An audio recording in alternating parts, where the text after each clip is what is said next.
Hey Ryan! I can't believe it. We're at Euro 2024. I know, amazing, isn't it? The atmosphere in this stadium is incredible. Yeah. And these seats are brilliant. We've got such a great view. I know, right? These tickets must have been so expensive. Oh, they sure were. I can't wait to get new autographs from all of the players. Oh, for your autograph book? Yeah, I've got quite the collection now. I was told recently it was worth thousands of pounds. Well, £758 actually. And how much for the tickets again? Oh, about £758 roughly. Or thereabouts. Wait, did you sell my book of autographs just to buy tickets to the game? Not just to buy tickets, I also got you this. Oh, a new autograph book. That's right, it's completely blank. Brilliant. Now let's sit back and enjoy the Euros because this is the HHE Podcast Euro Special.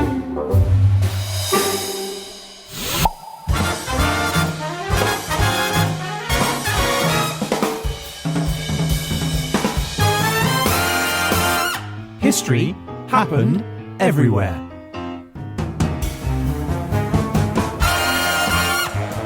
Hello, I'm Pete Goddard and I'm here in a packed HHE stadium for a special double episode in honour of the European Cup, which is starting right about now. So, Ryan, before we kick off, let's have a look at the team sheets. All right, Pete, well, in our first half of today's game, we are going to take a dive into the heart of clothing in Poland in 2008. We're going to meet the Eagles and hear tales of their ups and their downs, and we'll find out what happened when the changing of a shirt broke the hearts of thousands of fans. That's good stuff, Ryan, and for Scotland, I'll be visiting the land of heather, kilts and the tartan army, and I'm going to share some fascinating football firsts and regale you with the story of the footballing hero who endured the heat of hostile crowds and used his 15 minutes of fame to make Scottish footballing history. Okay, we're ready for the off. The referee is coming out. Let's enter the centre circle and prepare to kick off as we head our way to Poland. All right, Ryan, the ball to you. Why don't you take your first kick? All right, so Poland is located in Central Europe. It's so central, in fact, that it's bordered by 7 countries. You've got Germany, the Czech Republic, Slovakia, Ukraine, Belarus, and Lithuania. Popular spot for an invasion. It's a country with various landscapes. So there's mountains, there's rolling hills, there's flat plains, there's even a sandy desert. Ooh. It's called the Bledau Desert, and it's the only natural desert in Europe. It has sand that is up to 70 metres deep in places, and it covers an area of around 32 square kilometres. That's about 12 square miles, roughly 4,300 football pitches. Wow, and you're not likely to get lost in that one, though, by the sounds of it, unless you're really going in tight circles. Yeah, that's right.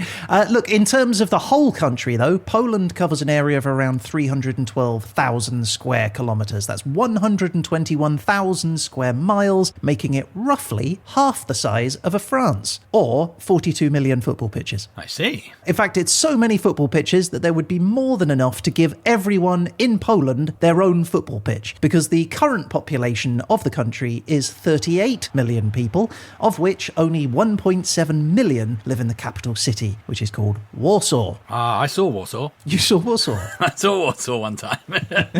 So Warsaw is a city that was obliterated by the Nazis during World War II, but it was completely rebuilt and is now considered a thriving European metropolis. It's also home to the largest association football arena in Poland, and it is big enough to accommodate 58,000 spectators. The resident football team is the Polish national team, better known to their fans as the Eagles, which refers to the country's national symbol, the crowned white eagle. The Croydon local football team is also known as the Eagles. I'm feeling kinship already. Very different teams. But they're also known as the White and Reds, which refers to the 2 horizontal stripes on the Polish flag, which are white and crimson. Visit the stadium for a game and you'll of course see flags flying around in the crowd, but more obviously you're going to see scarves flapping about too, each of them emblazoned with the word Polska, the Polish name for Poland. The scarves and flags are traditionally held aloft before the start of every game, when everyone stands for the national anthem, a tune that was written in 1797 by Józef Wybicki and which reflects the spirit of the Polish people. It's called Dąbrowski Mazurka, and it means Poland is not yet lost. That's a pretty mild claim, isn't it? Isn't a little degree of fatalism thrown in, yet. Yes. But give it time is the unspoken. It sounds a little something like this.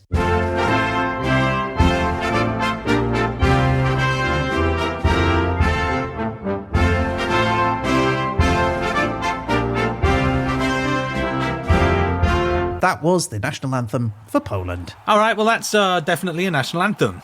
Poland football facts! Of course.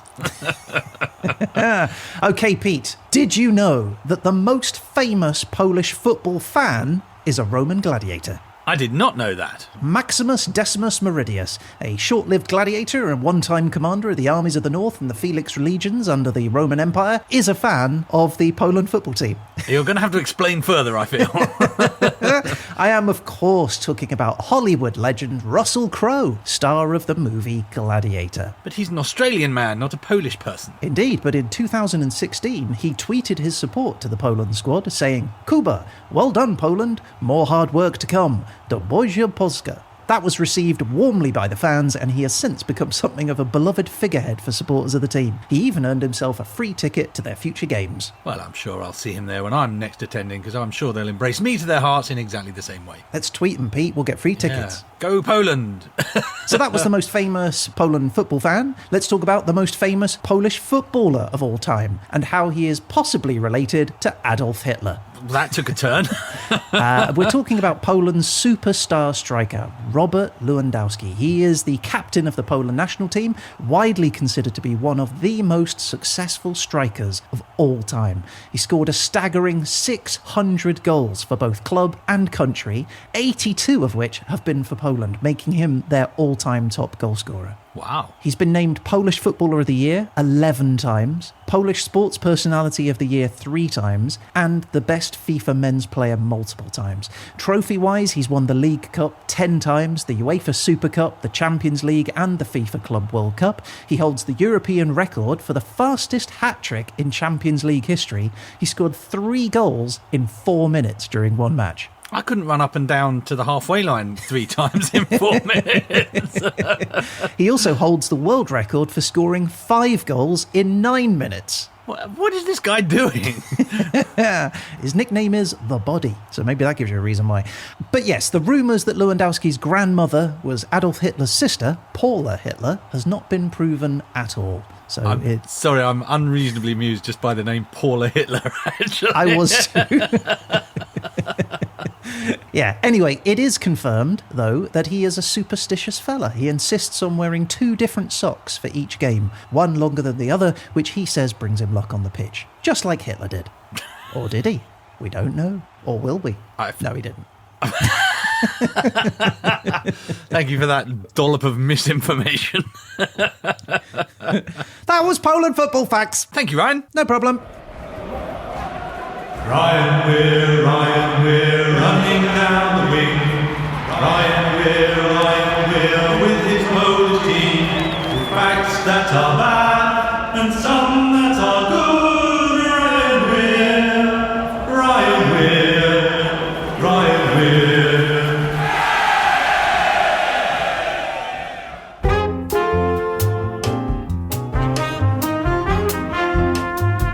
So let's talk history of football in Poland, shall we, Pete? Let's hear it. All right, so the story begins in 1919 with the creation of the Polish Football Association. Shortly after World War I, when Poland regained its independence after 123 years of being divided out between the Russian Empire, the German Empire, and the Austro-Hungarian Empire. I told you, all those neighbours, it's a problem. It's nice at the start and then suddenly invaded over and over again. Indeed, right. So the national team, they played their first official international match in 1921. They played against Hungary, a game which they lost 1-0. A number of friendly matches and regional tournaments followed, and Poland pretty much struggles in each game, most notably at the 1924 Olympic Games, when they again play Hungary and lose, this time 5-0. Oh, those darned Hungarians. They were hungry for the victory. Magyar madness. But through all these trials and tribulations, Poland start to build some consistency and their performances start to improve. They made their World Cup debut in 1938,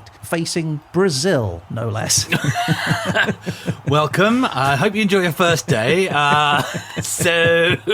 Baptism by fire. That is severe. Yeah, that being said, though, it was a thrilling, close-fought match. It ended 6-4 6-5 in favour of Brazil. So pretty close. Well, it does sound thrilling with that scoreline. Yeah. Unfortunately, their international football ambitions were put on hold during World War II when the Nazi Party rolled in. They invaded the country and killed roughly 6 million of their people, and that sort of put a dampener on football. So with the war over, the team, like the cities, began to rebuild and return to international competition in the late 1940s. 30 years passes with pretty much little to no. But then 1972 rolls around. Oh, a fine year. And the Poland national team, they win gold at the Munich Olympics. Yay! Guess who they beat? Hungary! They beat Hungary in the final, 2-1. We got them Magyar geezers. Yeah, that's right. So Poland enter the 1974 World Cup, and they achieve one of their greatest ever successes by finishing third in the World Cup. That's a big deal. Wow, that's impressive. Yeah, it's an achievement that included beating Brazil 1-0. Hey, that was a vengeance tour for them, wasn't it? It really was, yeah. 2 years later, they win silver at the 1976 Montreal Olympics, and they again place third in the 1982 World Cup. This is, as you might expect, a golden age of football for Poland. It's earned them a lot of respect on the international stage, and they have now a reputation for being a physical and powerful team. Unfortunately, though, it didn't last for very long. Things turned sour soon after, and Poland failed to qualify for 8 major tournaments during the 80s and the 90s. As an England fan, I'm feeling that. Yes, there are some similarities. Things improved slightly in the early 2000s. They qualified for the 2002 World Cup, but they crashed out during the group stage. In 2008, they entered the Euro 2008 tournament, but crashed out during the group stage. In 2012, they co-hosted the Euro tournament with Ukraine, which was considered to be a huge success in terms of hosting, because they crashed out during the group stage. This pattern emerges. Yeah. 4 years later, though, they enter Euro 2016, and they surprise everyone by reaching the quarterfinals, where they are eliminated in a penalty shootout with Portugal. Not bad, though. Now, this success only lasts a couple of years, though, because in a tragic return to form, they failed to escape the group stage in both the 2018 World Cup and Euro 2020. Those damn group stages. They're so hard.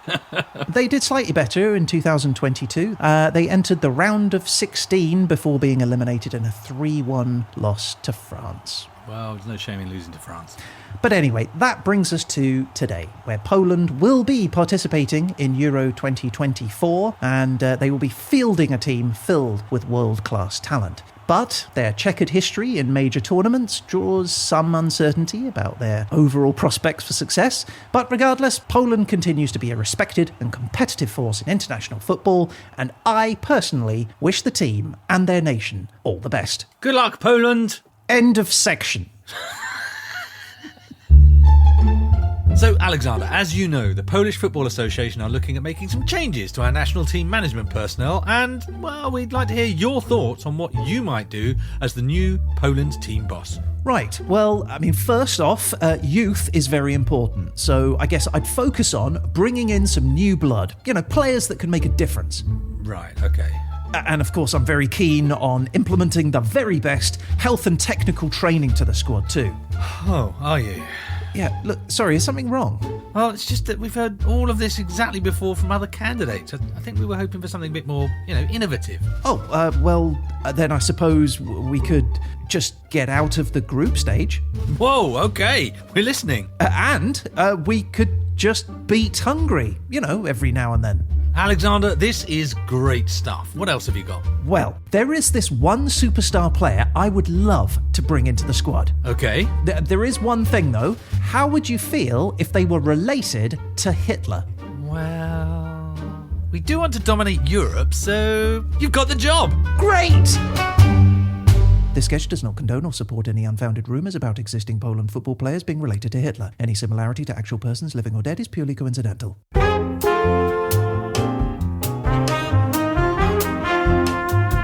So, Ryan, your topic is clothing. Your year is 2008, and obviously we know it's Poland. So what have you got that brings all that together? I'm excited to hear. Yeah, okay, so this was an interesting one. You would think there was lots to talk about here. Yeah, kit, clothing, boots, surely. Well, look, when I first started researching this, I sort of had this fantasy, Pete, and that was finding a story about some Polish football fan who got overeager during a game, whipped off their clothes and streaked across the football pitch in the nude. You were looking for nude polls, is that?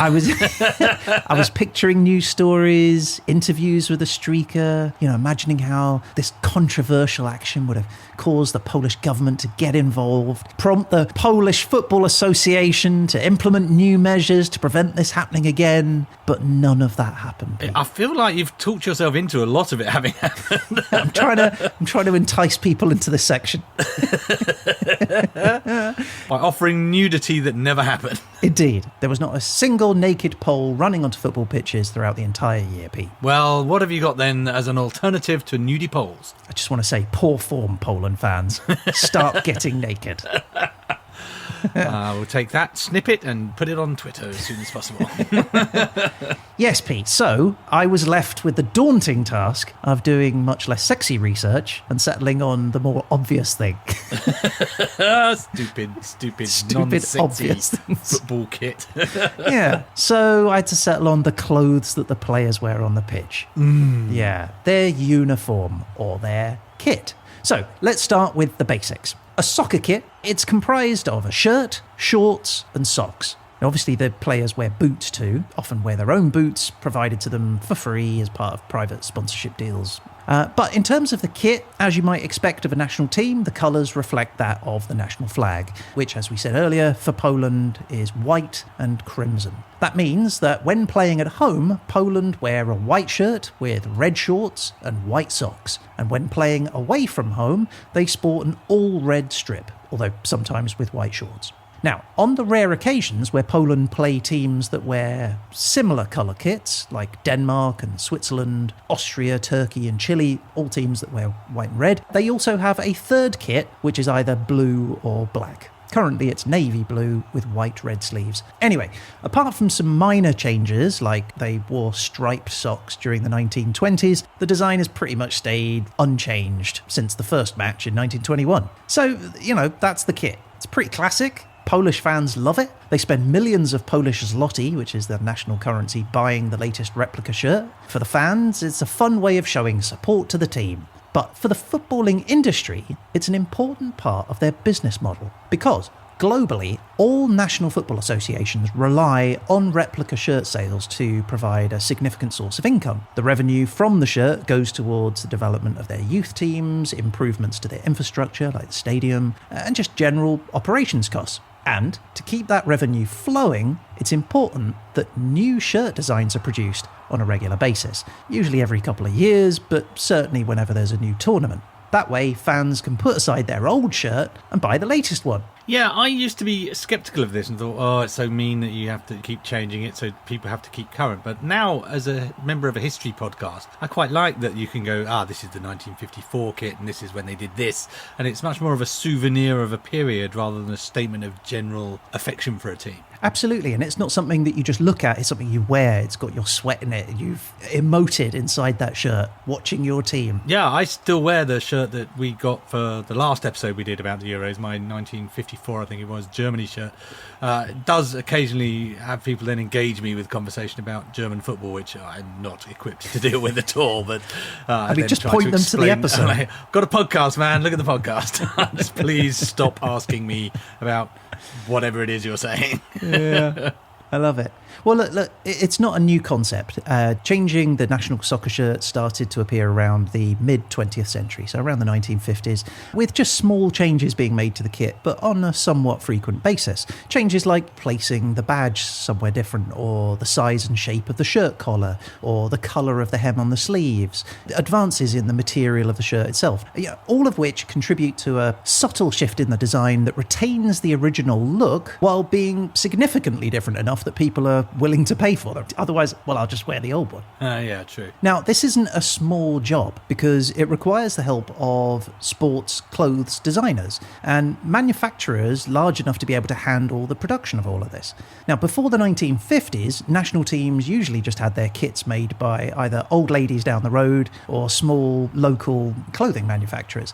But as dedicated sportswear brands came in, brands like Umbro in the UK, Adidas in Germany, UK, Nike in America, these all began to specialise in the production of football kits. And it made sense for football associations to form partnerships with these companies. The first company that Poland signed a contract with was Polsport. You probably haven't heard of them, Pete. I have not. But they're still around. They're a company that originally manufactured blacksmithing equipment. Yeah, well, that's a natural progression, isn't it? You start with your hammer and tongs and move on to a silky shirt with cotton sleeves.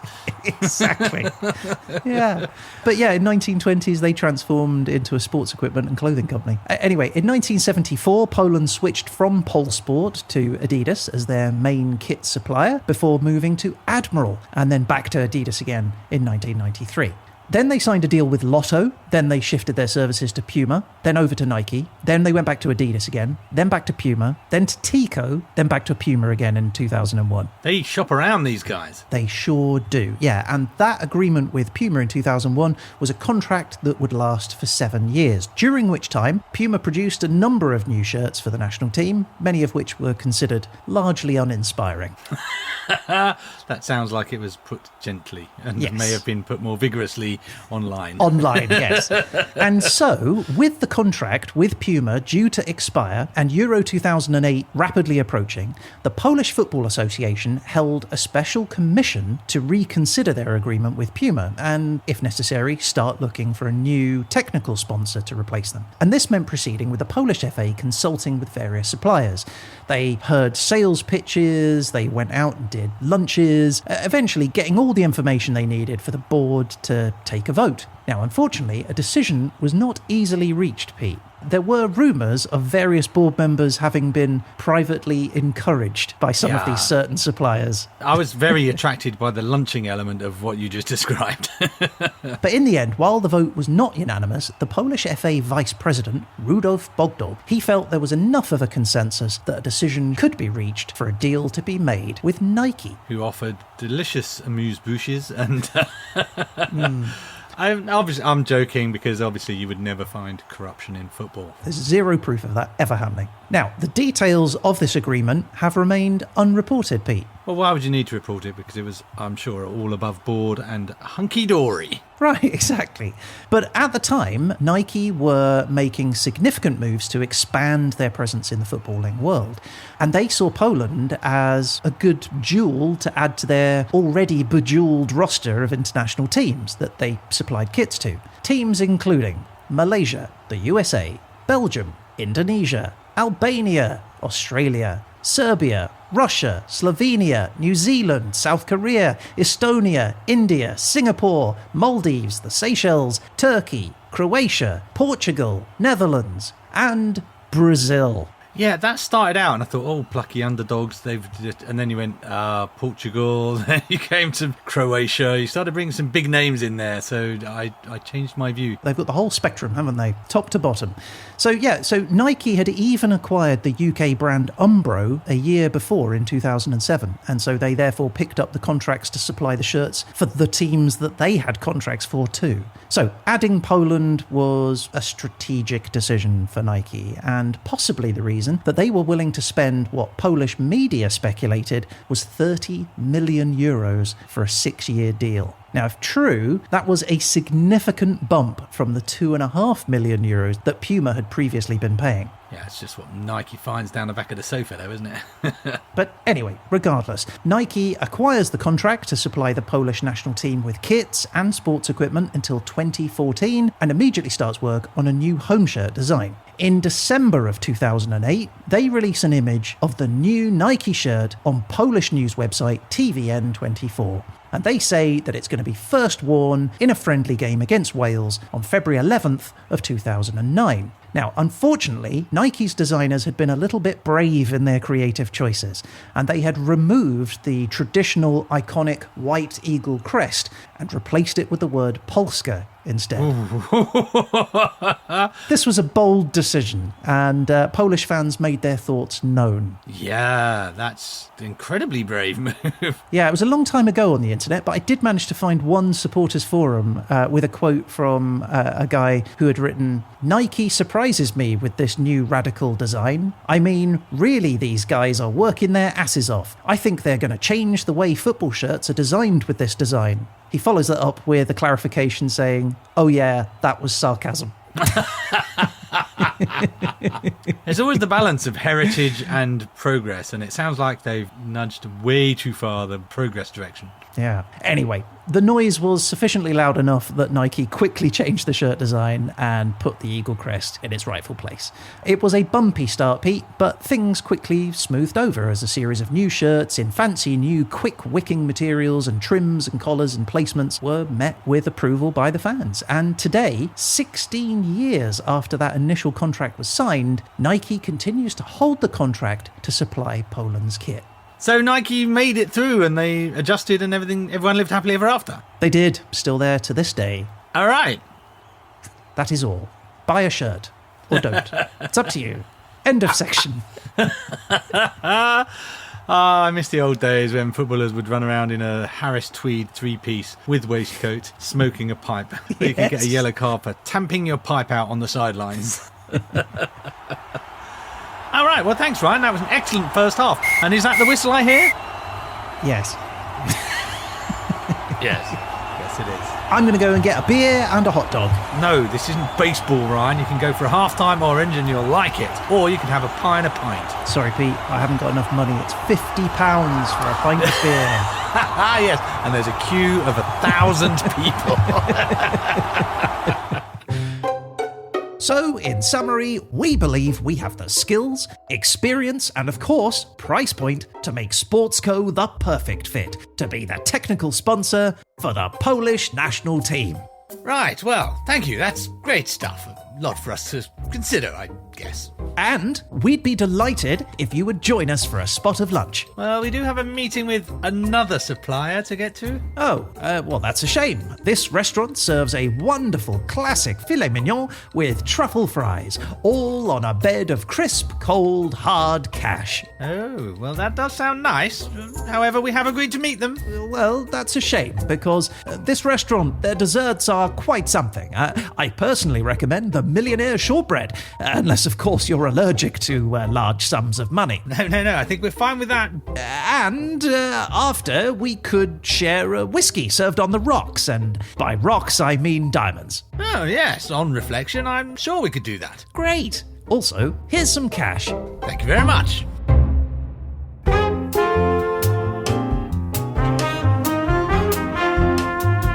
Okay, team, huddle up. Pete, I want you on in the second half. Get out there, give them hell. I can do that, boss. In the meantime, why don't you orient me to the Scotland? The Scotland, I can orient you, absolutely. Scotland is a country located to the north of the British Isles. It forms one part of the United Kingdom of Great Britain and Northern Ireland. And I will not orient you to Scotland per se, because we went there on our 50th episode, Ryan. And also, you popped back to Scotland for episode 73, Ryan and Pete's Excrement Adventure, if you recall. Yeah, go and listen to both those episodes. But I will orient you in the footballing side of things. So basically, if you're thinking kilts, heather and bagpipes, you're basically in the right place. And the Scottish national team play in dark blue from top to toe. Dark blue shirt, dark blue shorts, dark blue socks. Nice. Their away kit is light blue, so they've really committed to the blue thing. The crest of the shirt is a roundel or a circle with a shield inside it, and in the middle of the shield is a lion rampant. Ooh, a rampant lion. He is. He's standing up, that means, in heraldic terms. Okay. And he is surrounded by 11 thistles. That's the number of players in a team, which I felt stupid when I went, why are there that? That's good. At the top of the roundel it says Scotland, in case the thistles were not enough of a clue for you. And on the bottom it says Est, as in established, 1873 on the bottom. Bit of a spoiler for the history section. Okay. So, Ryan, the Scottish national team play in a place called Hampton Park in Glasgow. Glasgow. That's a tough gig to play at. It is a tough gig, but it's actually the third Hampton Park. There's been two previous Hampton Parks, also in Glasgow. It's moved around a few times through its history. Well, are they just uprooting it and moving it, or are they building a brand new one? New stadiums each time, so you can visit the older Hampton Park sites. Right, but, so I can go and tour the Hamptons. You could go on a tour of the Hamptons, which means something very different to our American audience, I believe. Now, anthems, Ryan. Scotland, as you've previously observed, does not have a national anthem, but the team kind of does, actually. It's a song called The Flower of Scotland, and it sounds a little bit like this.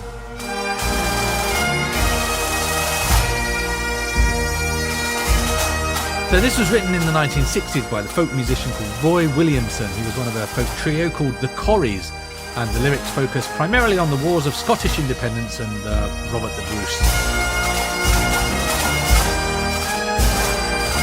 The Scottish Football Association adopted Flower of Scotland as its pre-game national anthem in 1997, so it is an official anthem, actually, of Scottish football. There's lyrics in Flower of Scotland, and there's a sort of call and response tradition in Scottish football. So the lyric goes, and stood against him, and the crowd goes, against who? Proud Edward's army. This is Edward of England. At which point it is customary to shout, bastards!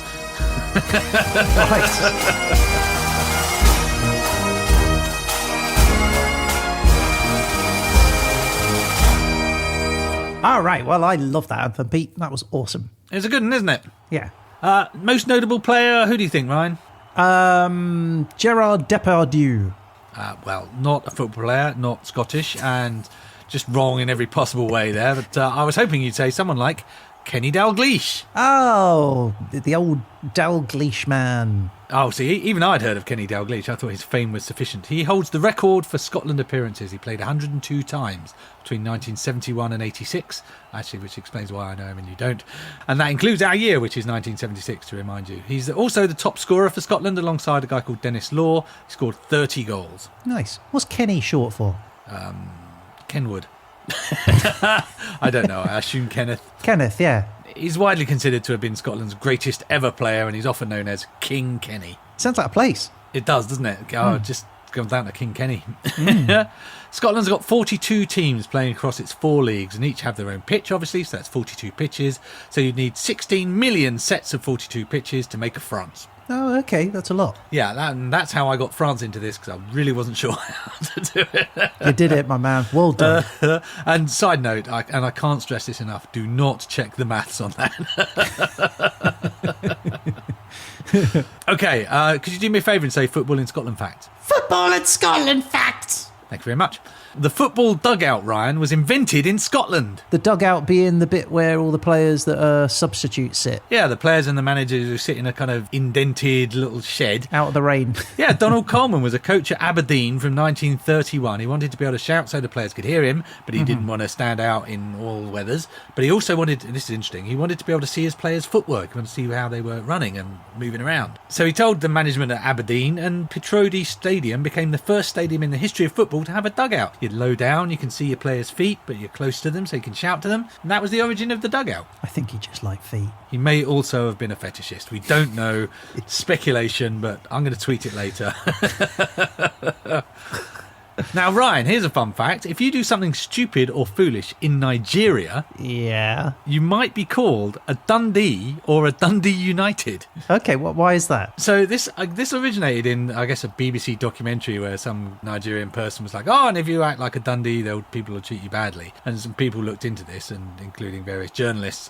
And apparently, yeah, it's a generic insult for being basically an idiot. And it derives, it is believed, from a 1972 tour of West Africa by Dundee United. Oh, nice. So they went out there to play amateur West African teams, and apparently they stunk the place out something terrible. They played 5 games, and this was supposed to be a demonstration of extra skilled football against inferior teams. They played 5 games, they won 1, lost 2, and drew 2. Oh my God. I mean, to be fair, like, it's a very different environment. It's a lot hotter than Scotland. It is, but to give you a rough idea of how disappointed the audience was, the Renaissance, a Nigerian newspaper, reported, and I quote, Dundee United came, a first division Scottish team. They played football, second rate, and Nigerians were treated to second rate amateurism. Ouch. They didn't finish there. They then called for an official inquiry into the fiasco and signed off with Dundee, farewell, forever, goodbye. Wow. And that is how the city of Dundee and their football team in particular has become part of the lexicon in a nation 4,000 miles away. And it's used to this day, apparently. You're a Dundee. You're a Dundee United. You've been an idiot. Made me rethink my relationship with the Dundee cake. The idiot cake. Oh, it's a stupid cake. Anyway, that, Ryan, is facts about football in Scotland. Away the news! You spanner. Get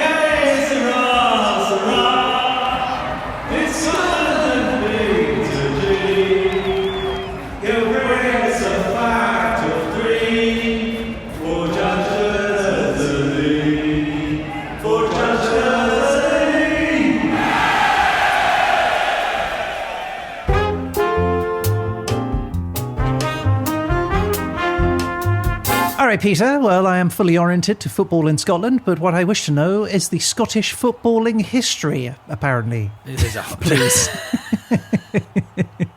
Because that's the format for this. That is the format. Well, the good news, Ryan, is Scotland has a lot of football history. It boasts one of the oldest, in fact, recorded football clubs in the world. How old? 1824. That was a long time ago. Right, and this team was called, with rather brilliant economy, the Football Club of Edinburgh. Wait, 1824, so 200 years ago as of this year. Yeah, that's old. This is one of the oldest recorded football clubs in the world. This is pre-FA. This is the beginning of football, really. How do you have the oldest club, though? Surely there must have been another club for them to play. Well, that was one of the questions I had, actually, funnily enough.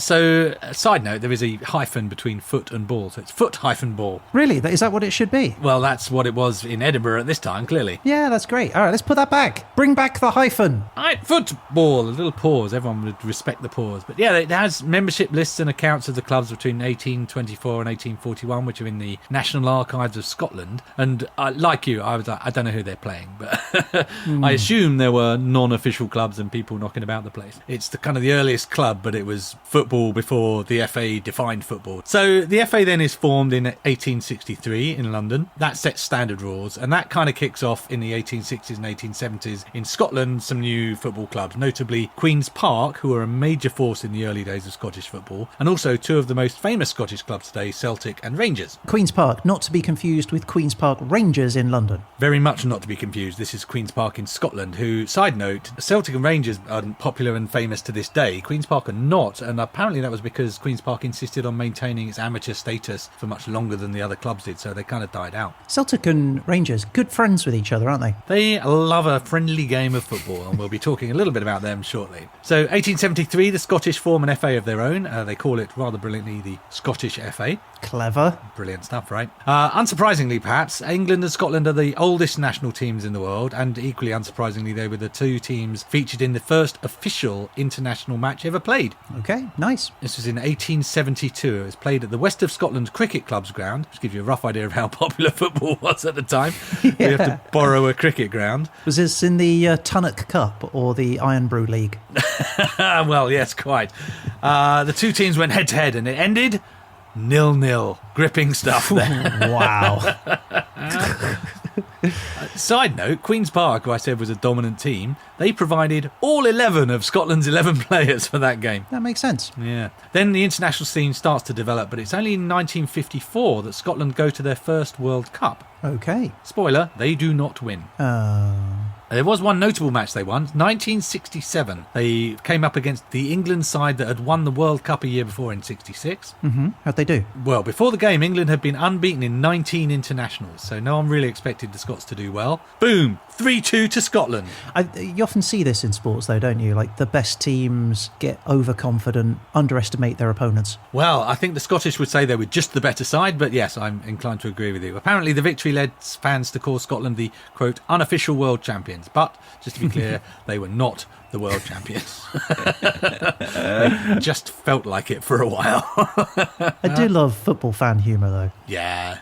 So in 1974, 78 and 82, Scotland qualify for 3 consecutive World Cups, and they go out in the first round every single time, and every single time it was on goal difference. That's disappointing, isn't it? That's a terrible way to go out of cup. Losing is one thing, and just to go out on maths is not okay at all, is it? No. Now, for the 86 World Cup, they qualified rather dramatically and tragically. The day they won the game that put them through, their manager, a guy called Jock Stein, suffered a heart attack and died. The role was then filled temporarily by an up-and-coming manager named Alex Ferguson. I've heard of him. Yeah, well, Scotland again went out in the first round, and Alex Ferguson gave up the international management game and settled for a small, obscure team called Manchester United. Don't know how that worked out for him. The greatest manager of all time. Well, that's another story for another podcast. So in total, Scotland have qualified for the World Cup 8 times. They've never got past the group stage. They've also made it to the European Championship 4 times with very similar results. But they're back in 2024, and I checked, odds on Scotland to win Euro 2024 are currently 260 to 1.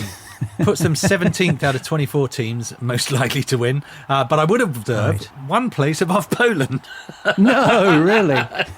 Yeah, so we have not got the front runners here. It has to be observed. Should we have a little friendly bet between ourselves on who's going to do better, Poland or Scotland? I'll put £10 on Scotland and you put £10 on Poland, and we will then come back to the verdict and say, I've lost £10. Okay.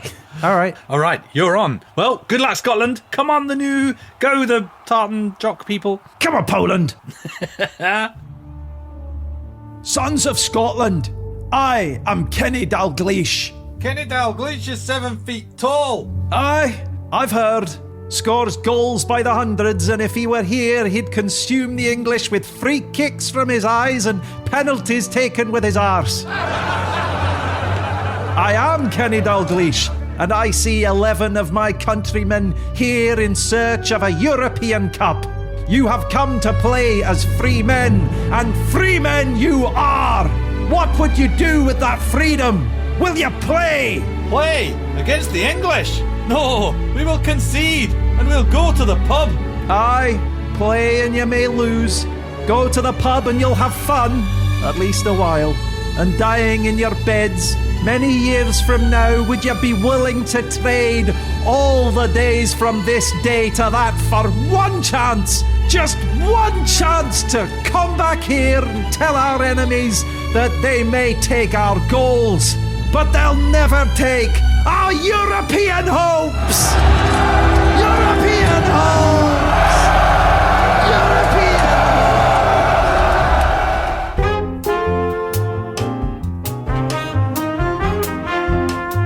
hopes! All right, Peter, we're into the final third. It's time. Famously, football matches are divided into. The clock is ticking down, and in the fourth quarter, bases are loaded. Right, come on, Peter. Tell us about hot in Scotland during 1976. Right, we are talking about hot in 1976, and as luck would have it, 1976 was a famously hot year, particularly in the UK, but across Europe, actually. Yeah, I'm still a bit bitter that you got hot, by the way, as your subject. Well, I'm very delighted that I did, so I understand why you're bitter. If you've got a story about a streaker, a hot streaker... I do not. Let me rest assured there.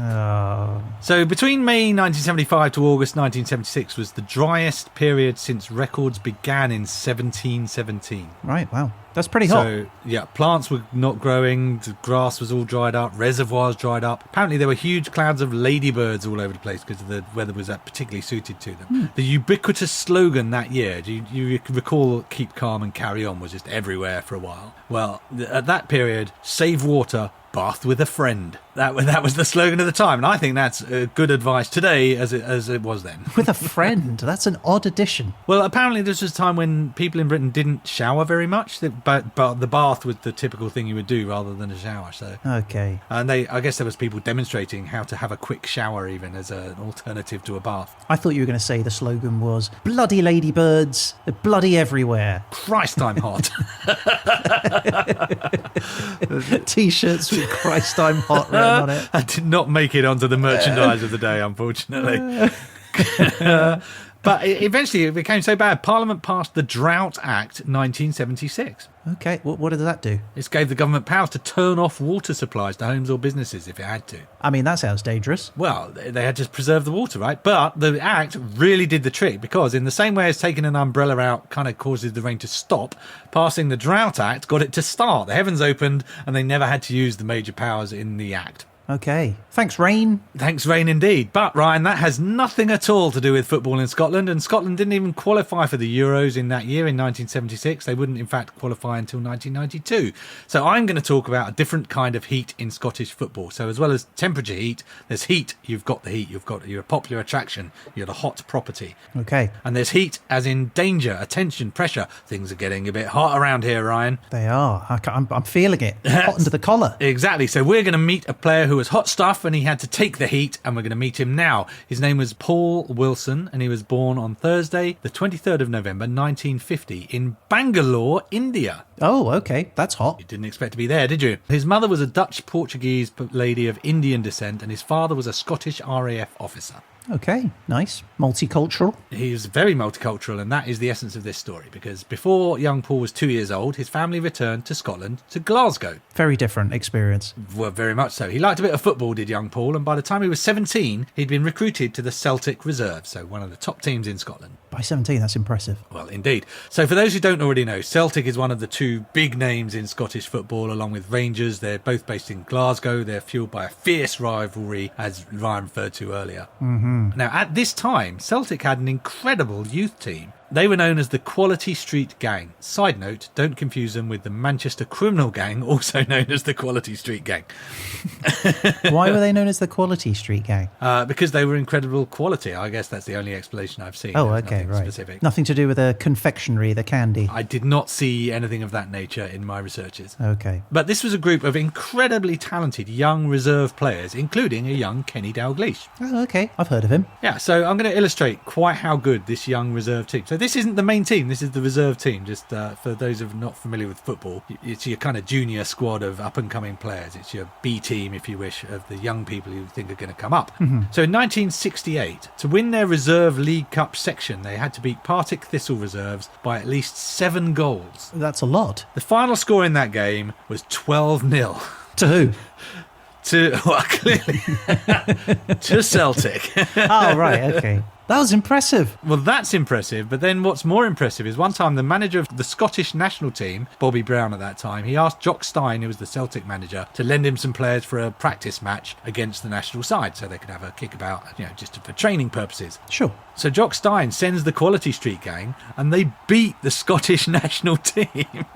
That's amazing. 12-0. Exactly, the junior squad. He also, Jock Stein tried to get a place for his reserve team in like the second division of the Scottish League. So you could have 2 teams playing. That's great. Exactly right. So this was an incredible group of young players, and one of this gang was this young Paul Wilson. So in 1970, Paul makes his debut with a senior team, so in the main team, as you would know it if you are not familiar with football, and this was in a European Cup match against a Finnish team named KPV Kokkola. He made an amazing start. He scores twice in his debut match. That's impressive. Although that becomes a little less impressive when you find out that Celtic won that game 9-0. Okay. So everyone had a go. Still, 2 goals is 2 goals, right? So now he's playing for the main team, but that means he's now exposed to the heat of abuse. Being a non-white player, in fact, largely the only non-white player, he was the target of the racism that was typical of the terraces in 1970s Scotland and beyond. It wasn't just a Scotland thing. So racist chants would be sung, particularly by Rangers fans. Racist abuse would rain down on him as he played. And I'm not going to share any examples, but it would get you cancelled today. Let's put it that way. Oh, I'm sure. Yeah, football terraces not known for their sensitivity. Yeah, and then add 1970s as a prefix to that, and you've got some pretty horrible stuff going on, right? So in an interview with the Scotsman newspaper, though, Wilson said, "I got it right bad, but was strong and able to never react, retaliate or gesture because I'd grown up with all this racism." Which is a kind of impressive and sad all at the same time. It's like the reason he could handle it was because he was so used to it, which is horrifying. And that's the key thing is handling it, right? Because you can't not be aware of 10,000 plus people yelling at you in this hot cauldron of animosity and it not put you off your game. But clearly he was able to do that. Well, he was very much so. So he decided he would respond with his football. So in an interview with the Scotsman, he says he talks about a conversation he had with his manager, Jock Stein. And he would say, "Answer them by scoring." And he replies, "How about if I score 2?" And I did. Nice. And indeed he did. In fact, one of his hottest moments came in the 1975 Scottish Cup final against Airdrie in front of a crowd of 75,000 people when he did score 2 goals, giving Celtic a 3-1 victory and with it the cup. Can you imagine playing in front of 75,000 people? That's just extraordinary. Yeah, I mean, the good news is at least half of them are on your side. Yeah, that's true. Yeah, especially when you've scored 2. That's amazing. But we're here to talk about the Euros, Ryan. So we're talking about Scottish international football, and Paul Wilson made a historic contribution there too. What did he do? Well, on February the 5th, 1975, Scotland were in Valencia trying to qualify for the 1976 European Cup. At the start of the game, Paul Wilson was on the bench. Okay. Early in the game, a guy called Joe Jordan scores for Scotland. It's 1-0. Hooray! Then, in the 67th minute, Alfredo Megiddo equalises for the Spanish. God damn it. The minutes tick by until the 75th minute of the game, when, in hopes Okay. of pulling in a final goal, the manager of Scotland, Willie Ormond, turns to Paul Wilson and he says, "You're on." That was pretty good. Paul Wilson takes to the pitch. And he doesn't score. Oh, well, that was a letdown. Yeah, unfortunately, Paul Wilson was not able to provide a fairy tale end to this story, and Scotland did not qualify for the 1976 Euros. I'm sorry. What? Well, actually, it was both the first and the last time that Wilson would play for his country. But, Ryan, that 15 minutes of play made history, because that made Paul Wilson the only non-white player to be capped for Scotland in the entirety of the 20th century. That's amazing. He changed the world in 15 minutes in a way, right? That was the only non-white play, 15 minutes, in the entirety of the century for Scotland. And that was 3 years before England had their first black player as well.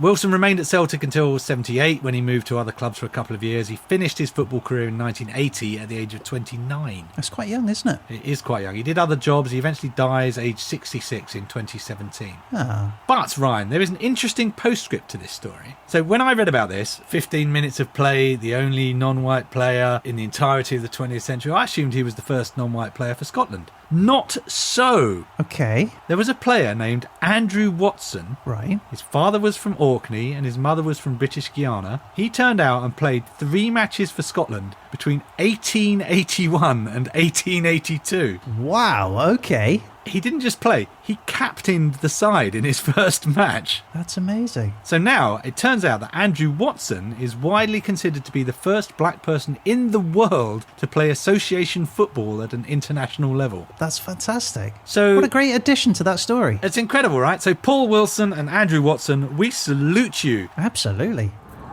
So, a disappointing result tonight, Paul. Aye, well, we tried our best, but they played well and we look forward to our next game. Congratulations on your debut tonight. Aye, well, I tried my best, but they played well and I look forward to the next game. Well, you came in for a lot of abuse, though, Paul. That's sad to see. Aye, well, they tried their best, but I played well and I look forward to my next game. Okay.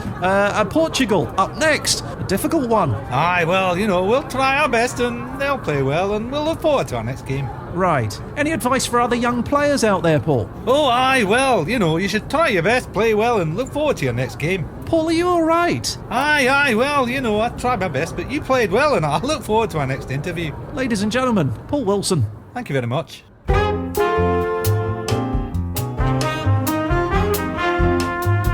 Well, that's it. The game is over. The final whistle has gone. The crowd is going wild. Who won? Who lost? Who cares? Well, let's hope the audience won. That was what we were trying to achieve. And it's time to think about the next game. So let's have a Derzolation for next week. Okay, turning it on now. Okay, Peter, and our place is Burundi. Burundi. I vaguely, slightly know where that is. I vaguely don't at all know where that is. I can get within about 10,000 miles, I think. Okay, that's pretty good. It's better than me. Okay, and our time period is 1939 to 1945. World War II. That would be helpful if this was an area closely involved in World War II, but I don't think it is, so this might be tricky. The Great Burundi War. Yeah, maybe it was involved. Hey, Who we always knows? learn here, We will right? find out, won't we? Operation Burundi. Okay, it's all about the topic, really, Pete, isn't it? It is. And our topic is magic. Yeah, that's good. I'm going to say that's good. I mean, I can guarantee nobody listening to this knows what we're going to be talking about, Including us, right? including us right now. All right, well, I wish you luck, Pete. Good luck, Ryan. This is going to be fun. Let's figure out what's going on in Burundi magically in World War II. Abracadabra!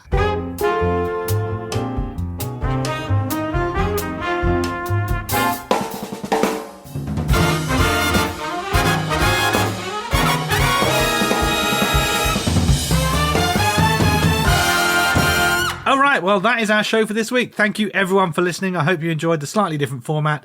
If you would like to get in touch about any of the things we've talked about, or if you just want to say hi, you can reach out to us through the website, hhepodcast.com, or email Pete and Ryan at hhepodcast.com. Yeah, that's right. We'd love to hear from you, and you never know, you might end up featured on a future show. And social media-wise, get on Mastodon, Instagram, Facebook, X. You'll find us at HHE Podcast. And if you subscribe to those, you're going to get an alert every time we post extra content, like facts we didn't use, photos from the show, other facts about Scotland and Poland. Exactly, and we will be back again soon with The Verdict. But until then, a huge thanks to my fellow captain, Ryan Weir. And thanks to you, Peter. And that's it. I guess all that's left to say is... watch the Euro 2024 tournament. It'll be soccer-tastic.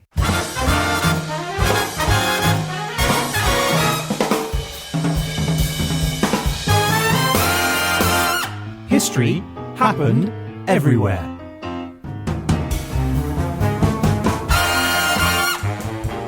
Yay! Woohoo! Hey, Ryan! Hey, Pete! Why are you still cheering? Well, because it was a goal. It wasn't a goal, it was offside. What's offside? Well, don't you know the offside rule? No, never heard of it. Oh, well, it's simple. The man with the ball, right? Well, he can't be between the goal and the goalie unless he's in his own half, unless the goalie is between the ball and the goal and they're in their own half, when you need two people to be on the same side but in front of the goal. Right. Yeah, I don't get it. Oh, look, it's like this. If you have two players in the goalie and the ball, and the opposition player is in front of the ball... No, wait. The ball has to be the goal side of at least the player and the other player, but not outside the box. Was it inside the box? So, anyway, unless there's three of them, it doesn't count. Got it now? Not really, no. Oh, God. Right, look. If there's one player attacking and two defending, but one player kicks the ball, but only after the whistle, then the defending player has to be outside, or offside, as they call it, in order to put the other fella ahead of the goalie, but behind the line, so the attacking player can put the ball inside the box. Then that's offside. Is it? Because to me, it looked like there was a player in the attacking half, right? And they were closer to the opposing team's goal line than both the ball and the second last opponent. That's what I said!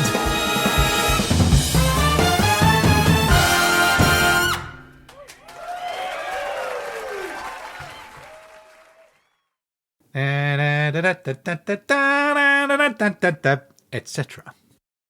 Hello, lovely YouTube folks. This is a special message just for you. Yeah, thanks for listening all the way to the end. Now, if you enjoyed the show, please let us know your thoughts in the comments below. And don't forget to take a moment to hit that like and smash subscribe. Hit that like? Yeah. Smash subscribe. Yeah, it's what people say. Do they, though? Yeah, only the cool kids. And you think you're the cool kids, do you? No, we're the cool kids. Oh, yeah, I suppose we are. All right, smash that like button, people. Smash it real good. Oh, yeah. Nice.